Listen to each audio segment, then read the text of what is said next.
Can I help you?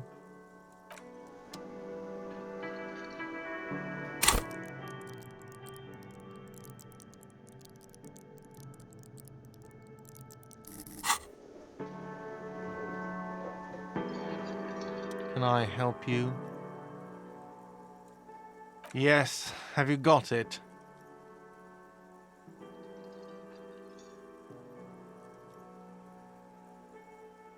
A lot. A lot. For the room, drinks, and broken window, 130 real. Does that arrangement include you paying me what we already agreed you owe me?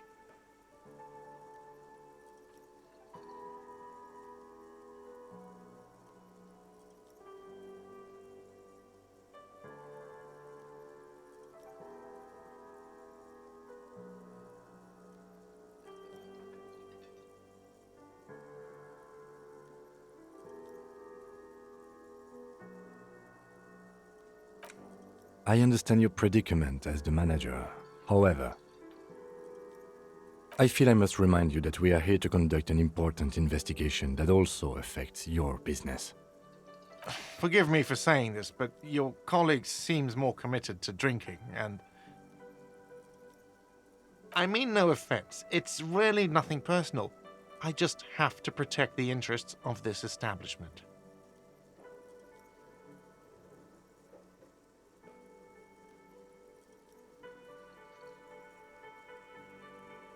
Not until you bring me the money. Okay, I might have something in my motor carriage we can use when you're done here. Oh, Lieutenant, we're done here.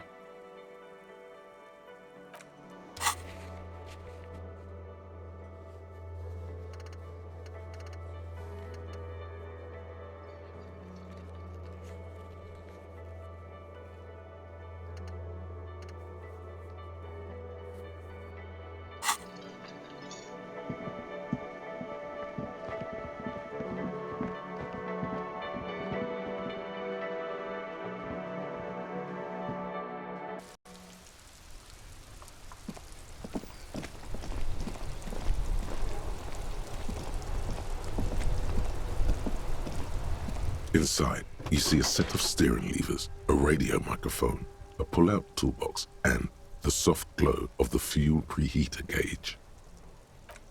I have something here we could sell. Look in the back, in the suspect transport enclosure. Transport enclosure. Regular people just call it the cage.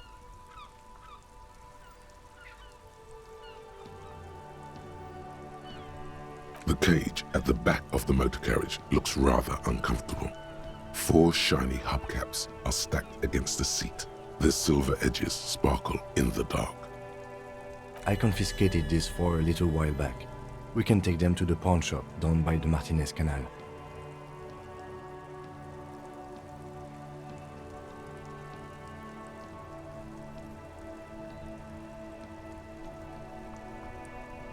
There are spinner hubcaps, frivolous things you put on your wheels. When the wheels come to a stop, the caps keep on spinning. There's no real use for them, it's just for vanity. Honestly, that sounds like an amazing physics demonstration.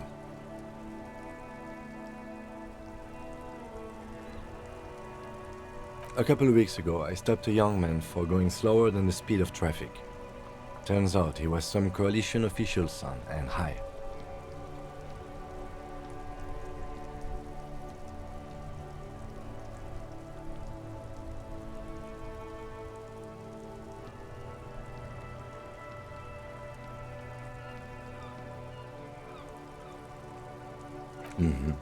I took them and arrested him for driving under the influence.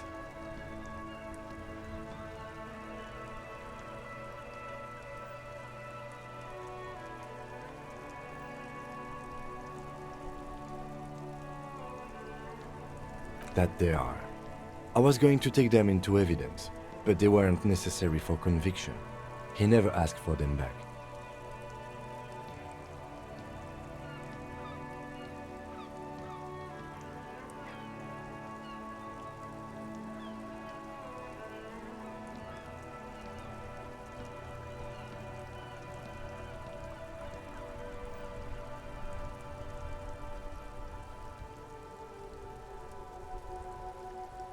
No, that would be silly. I don't know why I kept them. It doesn't matter. I couldn't put them on this MC anyway. A cup with spinners. That would be outrageous. He flashes a smile, barely visible in the dark.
The spinners shine so bright they reflect on the lieutenant's glasses.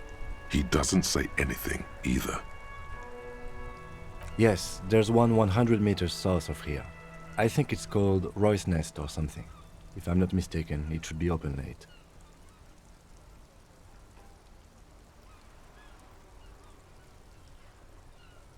The lieutenant nods as you take the spinners.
As you look up, you notice something about the statue.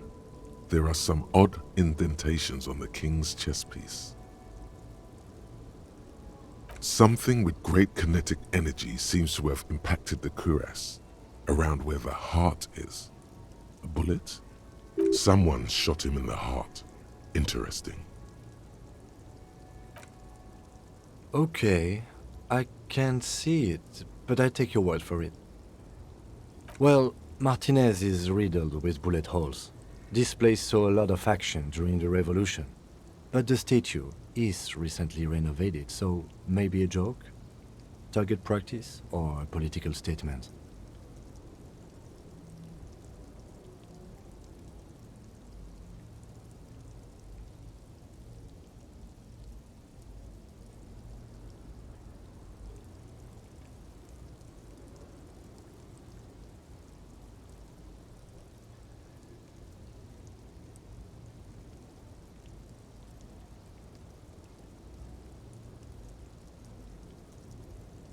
If we connect every bullet hole in Martinez to the murder, we'll get an overwhelming amount of loose threads. But then again, we don't really know what we are dealing with here, so... I've made a note. Don't hold your breath. The king stands high above you, surveying the bay, mute and indifferent to your sightings.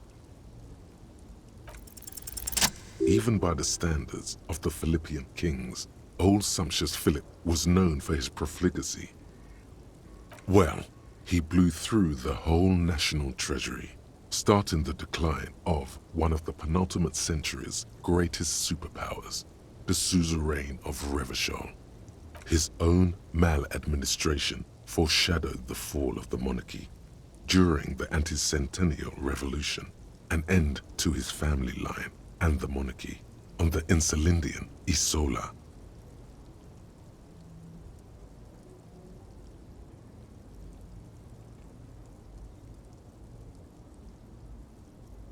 Stories have it that he had his bedroom converted into a treasure chamber, where he stored unfathomable wealth.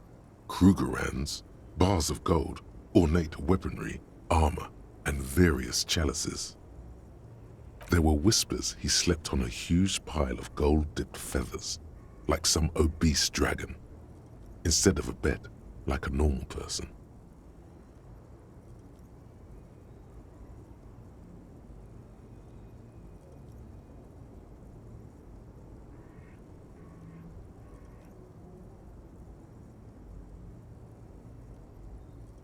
But wait, you haven't even heard about his fabled cocaine addiction. You see, old Philippe wasn't just good at squandering the national treasury on gold and ceremonial weaponry, he was also a prodigious snorter of nose candy. Cocaine.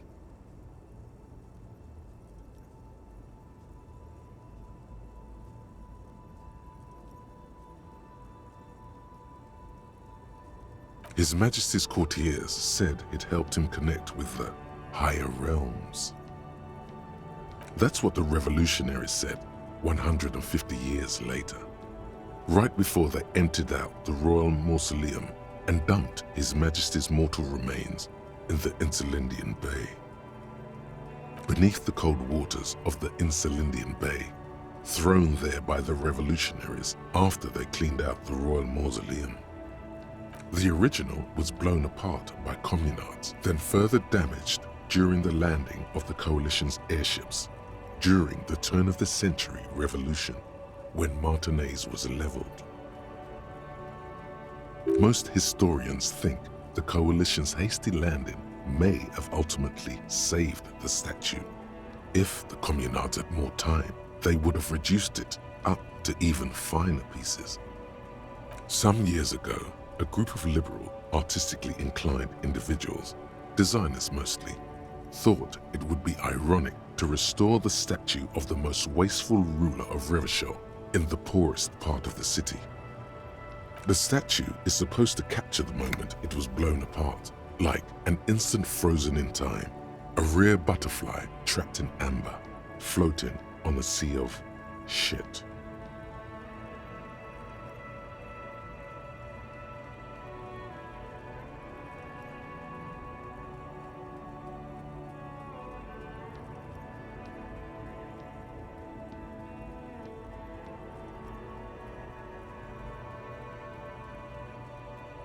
People in Martinez tend to disagree, as do many prominent art critics and thought leaders with more nuanced social awareness than the young ironists.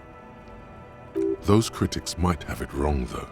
There's more to it than just ironism, but you can't say what precisely. Perhaps this art mystery will be solved at a later time? Philip III, the Squanderer, however, with his bronze face up in the air, doesn't seem concerned about what the hoi polloi think of him in death. Not that he ever did in life either.